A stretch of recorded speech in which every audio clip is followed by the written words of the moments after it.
eye ngonga mapamboli ya bana nzambe dédicace ya décembre elongo na église sycomore de vie oyo mosakoli bongo Liliane Kimbangu Sansi akambaka mbula oyo ekozala mokolo na samedi 12 décembre na ngonga ya 15h na salle de fête diamant ya auberge Bernicia oyo ezwami na avenue et ya la numéro 87 na croisement ya Asosa référence rond-point Kimponza na commune ya Kasavubu Zambe inspiré mosakoli na ye na thème oyo pourquoi s'écrit yango ezali tiré na livre ya Exode chapitre 14 verset 15 tokozana bayembe ya ndenge na ndenge oyo baningisaka ngbende ya bokonzi ya Nzambe lokola Ser Lor Mbongo Mike Flor pe bayembe mususu oyo bino boyebi Kemba Sabaote Amen Sabaote Amen Nous serons là le 12 hein? Amen Alléluia Dédicace. Merci. Que Dieu vous bénisse. Amen. Ndeko kozanga te ba frère nyonso ya église sycomore de vie oyo ezwami na France na Allemagne na Belgique pe na mokili mobimba bakozala pona kosepela elongo na bandeko ya RDC. Sycomore de vie de Paris bientôt on sera à Kinshasa, Tokokutana. C'est pour élever le nom de notre Dieu suprême. Sycomore de vie de Paris. Amen.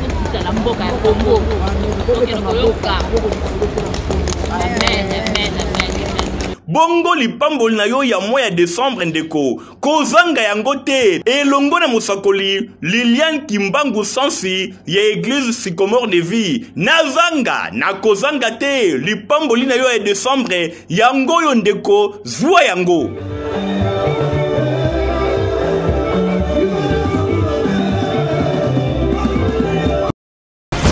Bonjour, bonjour, bonsoir, bonsoir, on a bande connaissance. Partout dans le monde, vous allez belé. Na niveau Amérique, vous allez belé, ce que vous allez vous allez niveau Europe, vous allez Asie, Océanie, en Afrique, dans niveau Angola, la moni, docteur Emery n'a pas si bien moté, vous faites sa confiance na l'avance reste une émission de Bolingaka. Dans la bataille, ça décryptage, il y a actualité politique. Dans mon état, ça décryptage, oui, bah, awa, tout ça, tout qui n'est pas tout ça. Et toujours de Konabino, Moïse Mon Kanchibal, l'émission Bolingaka. Dans la bataille, merci à nos caméras, ou maintenant c'est ma caméra. John Maboke Bene na ndeko Alvin Bea Autopesi bonne guérison si Kazali. Alors si j'ai aussi cette thème to cela awa ilunga ulukamba andima de mission à pesi condition. Boye ba a condition ngezali dini. Mabunda a raison civile. Qu'est-ce qui va se passer? Et ça ba si je to limbo la awa Tshisekedi pourquoi annuler voyage en niveau félicite.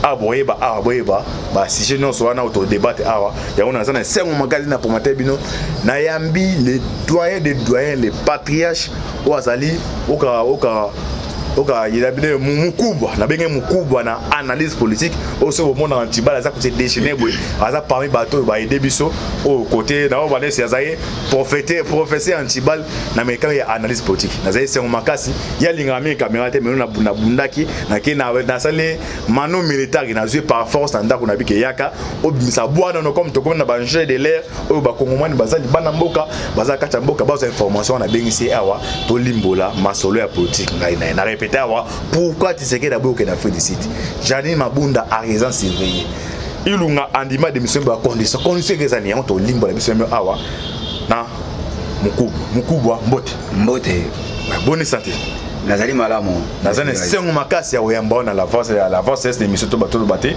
ba normalement antibal aza makasi côté analyse eza parmi bino na Congo balinga ko noyo mutsu da kufi na profiter pena non que non so mon antibal aza makasi eza grâce ya mukubwa alors mukubwa c'est présenté ya bando bola ndo partout dans les bonnes baye balelo antibal na kati missionné ayambi na.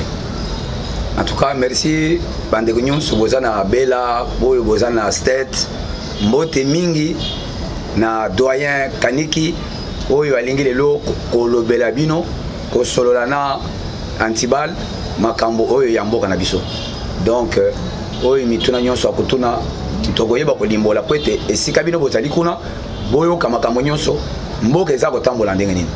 Merci antibal ndenge obengisinga na émission oyo kwete nasala nayo nazali prêt pour te sur na yo na makambo nyonso. OK, merci Mukubwa directement tu aborder premier sujet discours mukonza mokatake Mukubwa ya analyse politique yo retenir nini ou expliquer na ba kongwana botisi ko nous va connaître ko comprendre. En tout cas merci papa le journaliste mokonzi ya mboka ake de gauche à droite était azalaki bref alukaki eloko tozobenga consultation na kati ya consultation oyo abengisaki congolais nyonso oyo alingi changement c'est-à-dire tozobenga azali ya rassembleur mbela na ye bana mboka nyonso baye kondimela yango na discours na ye azalaki clair na masolo oyo asololi na bato nyonso baye kokutana na ye mutu baoyo bamusu bayaki na bakaye de charge na bango bamusu bayaki na bamemo na bango bazalaki na bamakambo oyo bayebisaki ye makambo nyonso wana eye kokutana na esprit ye azalaki na yango ya changement compte tenu ya ke avandi na monsieur Kabila pendant 2 ans mais peuple aza ko se retrouver te aussi bien que discours na biso IDPS ezali le peuple d'abord mais peuple aza ko se retrouver te président à comprendre bien que à cause là il ridicule denga Kabila aza ridicule mais pendant qu'il y a aza muto makela wana te c'est la raison pour laquelle alukaki consultation wana peut être ayoka mwana mboka moko na moko yo moko zali kotala abandaki na asali ba échelon nyonso ayambi ba musicien ayambi donc ba pasteur ayambi ba joueur ayambi ba politicien donc ba catégorie nyonso ezalaki pona nini peut être ayoka mutu na mutu mais oyo ezalaki na kati na ye ayoki yango na batu nyonso wana yango asangisi na discours le bien que ezo senga mariage na ngai na FCC esengeli ekatana parce que ce qui n'a landi zela na bango en tout cas peuple congolais a kokotika ko se retrouver te pe Congo pe ekotika la pe ko changer te c'est pourquoi na kati ya discours ya président de la République ce que landi bien a beti ba point o ezali essentiel na ko biso bien que point ya liboso président de la République aza ko lobanini alubi bien que esengeli Assemblée nationale va dissoudre yango parce que bateau va dans la Assemblée nationale va dépendre na FCC FCC azali pour un changement FCC azali pour na Kobomamboka ça fait 18 ans oh monsieur Kabila a kambi mboko yo ozomona bien que eloko moko ezate dans le cas contraire bango baza ko s'enrichir tout ça na bande ko na biso bazali banda ya mboka na ba États-Unis na ba Canada na ba France ainsi de suite batu ya mayele ebele mais moyen baya na kati ya mboka awa peut-être baya ko sala misala mboka na biso ebonga ezate mayele na bango nyonso omoni bavandisi kaka libanda ya mboka c'est pourquoi président na message oyo ya sali akene l'essentiel pona koyebisa bango pour le moment esengeli changement na kati ya mboka oyo gouvernement oyo tozana ngo esengeli ekweya union sacrée pour la nation et qui est de liboso. C'est ça message où le président a passé dans le discours dans le sens que na kati amboka tulingi changement. Tous en armée depuis 60 jusqu'à aujourd'hui. Na kati ya Congo tous en armée. C'est-à-dire tous en ba milice, na ba mercenaires. Mais tous comme même fait ça pouvoir. Kasi lelo oyo boye union sacrée et yé peut être tous en armée nationale na kati ya Congo. Parce que depuis 65 jusqu'à aujourd'hui, tout ça quand on a ba milice, ba soda ya Kabila, ba soda ya Mobutu, ba soda ya Mbemba, mais soda peuple azate. C'est pourquoi le président a eu idée ya bien que non et Sengeli tous en armée républicain. Oyo ezali ko dépendre du peuple congolais. C'est ça l'essentiel oyo moni président a beti discours wana. Ok, merci beaucoup pour continuer. J'espère que ça li briefing malamu. On va continuer alors. To continue point na biso wa. Président est prévu à Kenya Afrique du Sud manile voyage naï.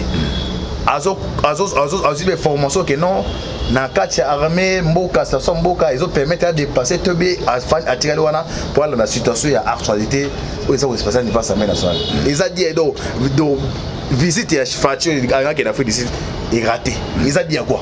Yoza analyse munene na mbona mkubwa olimbola bana mboka opesa angani situation ça c'est premier que mkonta mboka ngakende pendant 2021 kwa président africain mais anilango c'est qu'il y a eu information en service ça c'est que non sur déplacement on a nito ils a pena propice pour dans climat aux en mboka. Effectivement, toi merci messieurs les journalistes. Président de la République à qui Afrique du Sud était parce que voyage Afrique du Sud et l'équipe makambo ça manakati mboka té. Aujourd'hui bien que AFDEL et Kota kia au depuis 97. bato nyonso oyo oza komona ezobenga basoda ezala na armée ezala na la police ezala na honneur ezala na baservice ya ndenge na ndenge bato wana baza bato ya AFDEL. Il y a aussi des Congolais oyo ya biso oyo M. Kabila azwi bango en otage. Alors c'est pourquoi le président de la République a vendu awa pamba te pour être local en Assemblée nationale. Masolo ezali kuna. Vous savez bien que AFDEL soit FCC yo tozana na kati ya mboka mufusana bango ezali ko pesa. C'est-à-dire neto Hollande ndo zono bato c'est-à-dire mkubwa bato c'est-à-dire AFDEL et PPRD. PPRD AMP. AMP FCC. Donc c'est-à-dire eza les côtés Hollanda ay bakena so za membre FCC ozali na ADN ya AFDEL o bali biso malheur. Effectivement. Continue. Ah oui. Alors avec bato oy mission na bango ezali pona kobebisa. Tozana yo na kati ya mboka awa. Combien ba patrouille esalemi awa bakangi bato ya ndenge na ndenge ba Rwandais na kati ya mboka na biso oyo ba Congolais soit na FARDC soit na la police oyo M. Kabila aza ko motiver bango na mbongo dans le sens que ba bebisa masolo nyonso ya président de la République parce que Kabila alingi changement ya mboka te alingi kaka mboka ezaka na pasi intérêt na yemoko mais intérêt à peuple le peuple là s'est retrouvé. C'est la raison pour laquelle le président a bien compris que Afrique du Sud pour la Union africaine qu'il plaît ou qu'il neige je serai installé en 2005 et en 2021 le 5 parce que vous avez déjà un président de l'Union africaine où il y a une remise et reprise M. Fatak Azalaki Aou. Alors président avant d'Awa pour la situation en Mboka à la loupe parce que absence naye aujourd'hui on a battu donc ça fait longtemps baza séduit na elwana mais présence n'est na terrain na ba oyo balandi na sima aujourd'hui on a bien que écopé ça kitoko makasi. C'est pourquoi on dit président boyko ke d'Afrique du Sud président atikali pour être à l'un des événements où ezali ko lekana niveau ya Assemblée nationale. OK, merci beaucoup. J'espère que apenda ça question réponse. Alors donc on dit les événements vont se passer à niveau de l'Assemblée nationale. Pour nous attaquer Mukubwa. Est-ce que Fati a réussi à contrôler l'hémicycle de l'Assemblée nationale? Beza ballon de Sénat mécanique, nous beza dire que non, voir que non ouais non ça qui a réussi. Pour votre information, Kabila il peut préparer voyager mercredi Manilango. Depuis tout me comme ce qu'il y a Katia, Kabila peut voyager, sinon bataille FCC il pas Manilango à Timbo voyager. On va dire que non, où est-ce que c'est passé dans l'Assemblée nationale? Il est toujours en faveur de l'union sacrée pour le peuple. OK.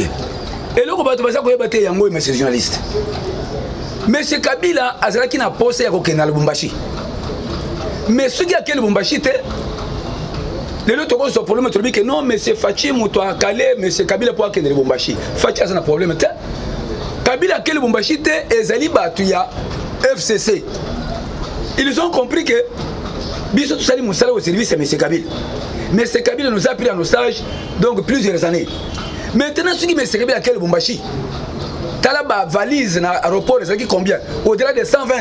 Ah bon? Ils ont compris que M. Kabila a commis au Kima. Dernier jour, qui est de Boyakozonga, les sous-sous, Yangwana Bango, Barbiqueta. Ce qui te dit que M. Kabila a accueilli, M. Bamogalo, Jean-Marie Kazamba, ils ont compris que ce qui M. Kabila a accueilli, les lobbies, Sotika Nakati Amboka, Oi, Nakati Kin, en tout cas, moyen de ça les athées. Le col a tout de suite déjà une infraction. Na M. Kabila Nabiso.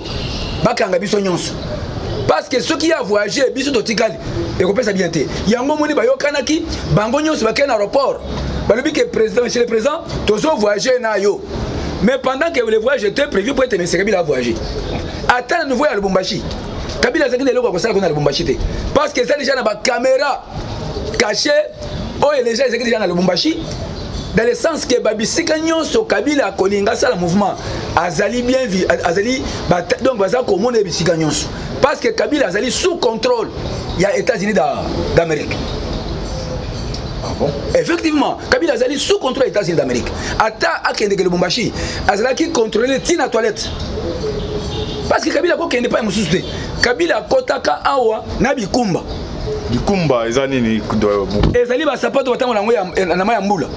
Mais aujourd'hui, Kabila est un milliardaire. Mais à combien de milliardaires c'était pour piller le Congo. Tant que Kabila le père a continué à Son Excellence, Etienne Tshisekedi, akeni kokuta na Kabila pesa facture de guerre na muni wena ba étranger na simana yo pesa facture de guerre to futa bango ba kende biso donc biso to na sina bimaki déjà premier ministre na conférence nationale souveraine yo ozwa armée ainsi de suite Kabila il sait bien que bato na bango ba étranger te ba za ba congolais dans quelques jours au moins qui va bête Kabila Masasi mais tant que tu as un accord global inclusif en Afrique du Sud mandat ya AFD les équipes on a 15 ans de 1997 à 2011 mais ce Kabila a dépassé jusqu'à 2018 de 2011 jusqu'à aujourd'hui à ce à mon côté et ça Koboma fausse commune n'en parlons pas Koboma batuna du Bongo de Congo Koboma batuna Kasai donc aseli makambo ya ndenge na ndenge alors c'est la raison pour laquelle au moni tango Fachi a eu pouvoir Kabila a même biloko moko ya zanga tina ba koro banini ozomona tuza ko wela wa président Kabila na bango pona nini ya azolinga 50% président 50% mais tango Kabila azo diriger mboko pendant 18 ans abanda Kabila 50% na nani alors c'est pourquoi monsieur les journalistes les lots oyo boye bazan en force ata moko te bazan néanti père fondateur a dit bien que ils vont s'embrouiller ils seront ridicules yo moko zomona embrouillement na bango lelo ozomona bien que bazan ridicule alors président à niveau ya assemblée nationale à partir de la consultation on dit déjà combien de députés dans la bango donc bango nyos ba ekoto parce qu'ils ont compris que il faut changement na kati ya mboka mais sikoyo na niveau assemblée nationale kuna ata na FCC azo sala mapeka bo aza lokola nyoka basi bakati ya Congo mais aza kobeta miso boy makasi ya kwateke sur moninga ezate monsieur les journalistes. OK, merci mon kuba to connaît toujours dans mon kuba alors ilunga ilukamba aboy ko démissionner et resuka ndenge nini alors comment ndenge mona ordonnance abaki ou mokeno une année premier ministre aboy démissionner chef de l'état ou bien ils ont un mécanisme chef de l'état pour pousser à la démission. En tout cas merci monsieur les journalistes on est ça question mo kezamuke ilunga lunkamba za voter mais aza nommé Moutou a nommé Lunkamba, Azali son excellence, Fachi Beton, Yé Moutou a nommé Azan a droit, Y'a Kolongola, Kocha Moutou Moussous. Ce qui est Lunkamba, ça a voté. On a encore le baqueté. On a crise, c'est pas ça, Chichi, non, mon bout. Non, crise exacte, schéma Oyo, Fachi Beton, Abeti, Ezali, schéma. Il y a progression. Dans les cas contraires, il y a un bloqué. Et je vais vous informer sur ce débat. Si ma PC est déjà 72 heures pour être à la lettre de démission. Pourquoi tu salis union sacrée pour la nation? C'est-à-dire que Toboy, Alliance Wana, soit accord Wana FCC Cash. Tant que accord de FCC Cash, président assis à Boagisi Yango a créé union sacrée pour la nation, c'est-à-dire il Nkamba donc a pesé à cause de la démission il a pété et que ben a minorité. Ah, ça boy comme ça là, c'est ça que c'est pas né de wa, ça boy comme ça comme ça ndenge nini. Akobo ya té parce que Kalate, oyoki déjà présent le bien que économie informateur na kati ya discours. Cette information. Mais quoi, la mon cas branche a fallu dans monsieur Babé qui non se tirer la nommé informateur aussi en tant que premier ministre toujours François a violé conditions. Mais bah toi nani monsieur Fayoulou na monsieur Mousito ce qui va dire que ce qui a nommé nani informateur a violé constitution. Fachi a tel ko violé constitution té. A tel ko violé constitution té bango bazolinga baza tout dans le système kaka moko. Au moins là qui derrière awa Fayoulou ye mutabanda ko lobake soka bi maka président alinga kanga Kabila mais au moins Fayoulou bakaya kuta suna Kabila na kingakati. Ah bon? OK. Bakutana na kingakati na abe Chole na Frigola Mbongo. Donc basali bloqué moko. Frigola Mbongo baye na consultation bakutani na président de la République balongwe bakaya kutana na Fayoulou. Balongwe bakaya kutana na Kabila. Pendant que ils qui mission na bangote. Tout ça qui pour ça toyoka bango en tant que basa jamboka. Mais bango ba yaki pona koyoka entre ta base lokola ba avion o ezotama na ba lettre. Akekutana ba oyo akekutana ba oyo. Mais lokola moment eza moment ya Fachi. Ozomona bien que makambo na bango nyonso ekoyi na mai. Ilunkamba zo pesete muto azo o azali ko pesa ziki mais c'est Kabila. Mais aujourd'hui Kabila azali na bande touche. Bon Ilunkamba ko pesa na iloko nini monsieur journaliste. Azo pesa ta mogete démission na ezali clair tant que président alobaki bien bango nyonso bayoki donc à zone même formateur. Le formateur là, c'est bien lui qui sera le premier ministre. Alors pour nous c'est long yo attaque mon kubwa, c'est long ba canon non informateur aux anan. Informateur et ça yebani. Informateur ça Moïse Katumbi. Hollande qui vient à partir de Lubumbashi. Président le bien que avion attend moko et que comme matato qui ko kitate.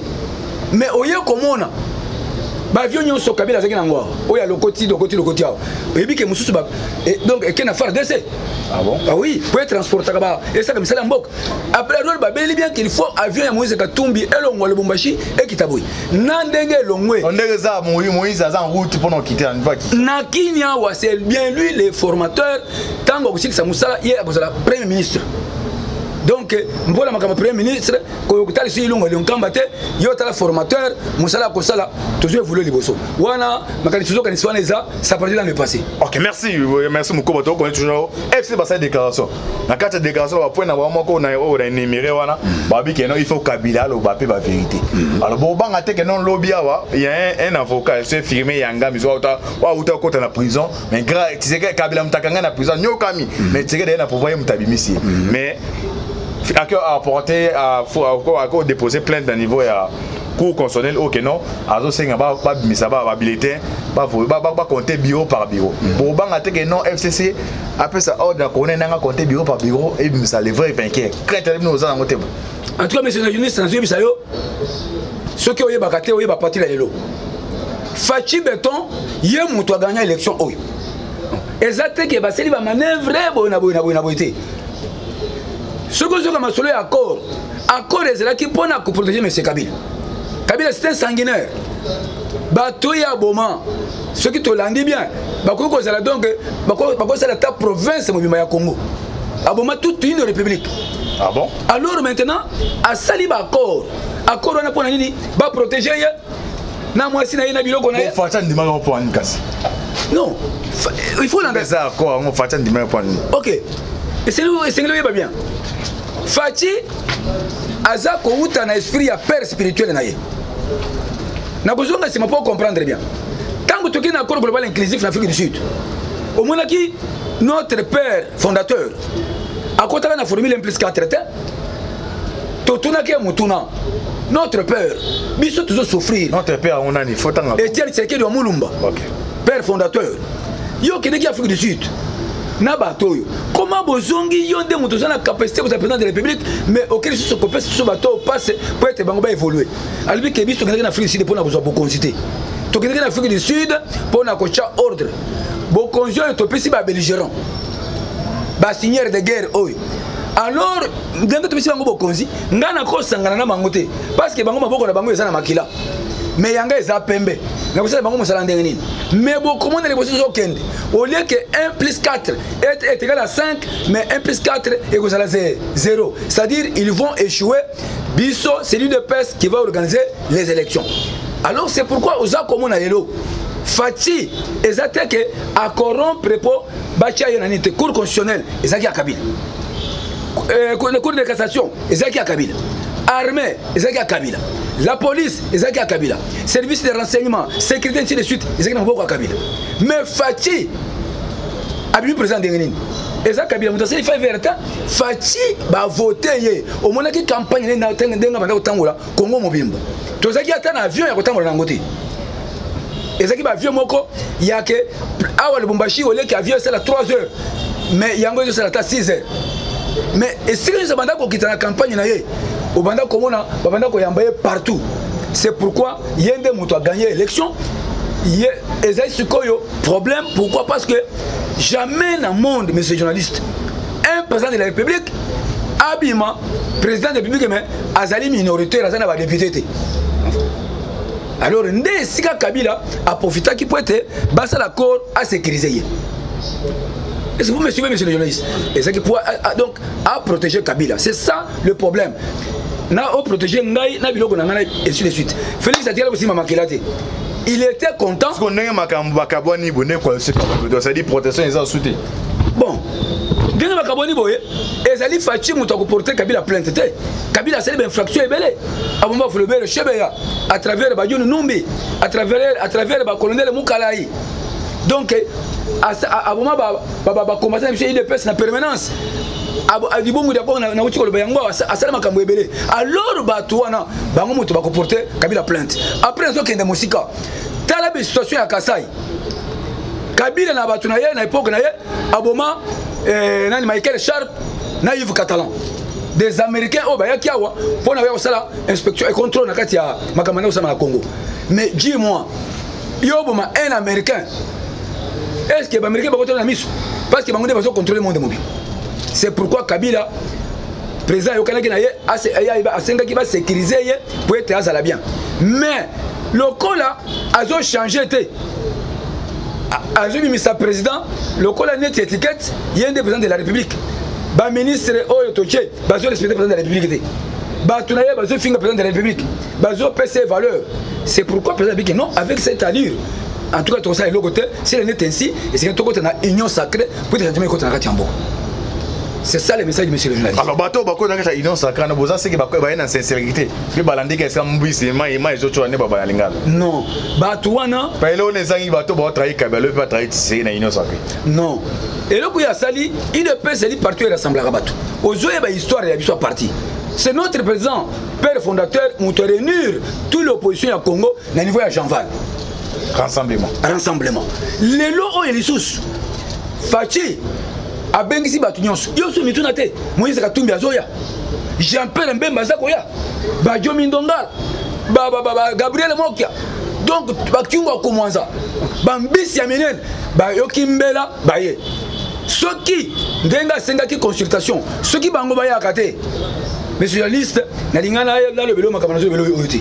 Mais le kola ba yaki. Et ça déjà 100%. Et ça déjà 100%. Donc, partout sur les Yawana, Bazali Banamboka, Balingi changement Namboka, Tarana Bawe Bandako Banga Koloba, pour la Maba Kabila. Mais le Robi Koloba. Parce que Kabila a un système qui Batiu sur mon a peu perdu en FCC. Après, on peut avoir un Kengati Makas parce que Kabila c'est un boxeur. Oui, bien écoutez, monsieur le journaliste. Mais aujourd'hui, le Congo est une armée nationale. Service de sécurité à Bisso, police à Bisso, Makamounio se vendi. C'est pourquoi Moni Moutignon soit une liberté d'expression. Il y a Kolobandenge, Alingi Koloba, parce que Kabila a pesé les sous-soutés. Ok, merci de beaucoup de continuer. On a invité Mabo Kebende à Kenata Minta Sianle à Otoko toujours Nayo. Alors, Imbrogo la carte assemblée nationale, pétition côté Mabunda, Mabunda tombe, Mabunda ne tombera pas. Alors, Masola Mboka, Moni John Maboke Bende, so talaka ministre, gozo si prendre un awa, 3 minutes habité na doyen awa, tout ça en dernier. Alors, j'espère que le ministre comprend Souka wa doyen.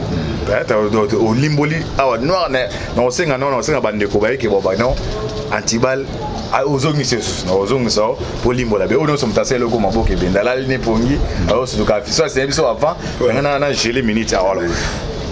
To comprend Souka doyen. Attaque le patriarche à la caméra. Na PCO 4 minutes. Et un message à Souka expliquer Banamboka. Situation de l'air et puis namal le bon qui montali ya yo za ba patriarche. Yo mto banama kameta ya ba phénomène ya parlement de bon. Bandeko ba mona poto wana o alongoka na 1900 ya hôtel bien. Et nazaki étudiant na bien. Mais tout qui a selon les informations, il y a un partenaire après ça qui mbongo un groupe d'individus oyo ba limbongo wana bino sud. Ils allaient comme mais il faut dénoncer ça anti-valeur Kabila to dénoncer non na kati chambre na kati ya télévision pour na banum de kubaïba commentaire mon qui peut passer numéro de téléphone mais na promettre notre zone en support de continuer en tout cas bana poto na pesi bino mbote mingi makasi avant na zinda nazo pesi bino numéro na téléphone 089 46 25 848 089 46 25 848. Bande qu'on a pesi bino mbote belé. Nazali ko yebi sabino boy. Ezana partenaire oyo a sepeli na biso pona musala to sali boyebi ke UDPS to sala ba chômeur to souffrir trop mingi bakima bazana ba poto kone sika bozali. Atinda ki moi quelque chose peut être ekoka kosunga biso nyonso to sala ba locataire to komi kola na l'église mbongo ane ko sunga biso sumataka mwa lupango to ka kovanda.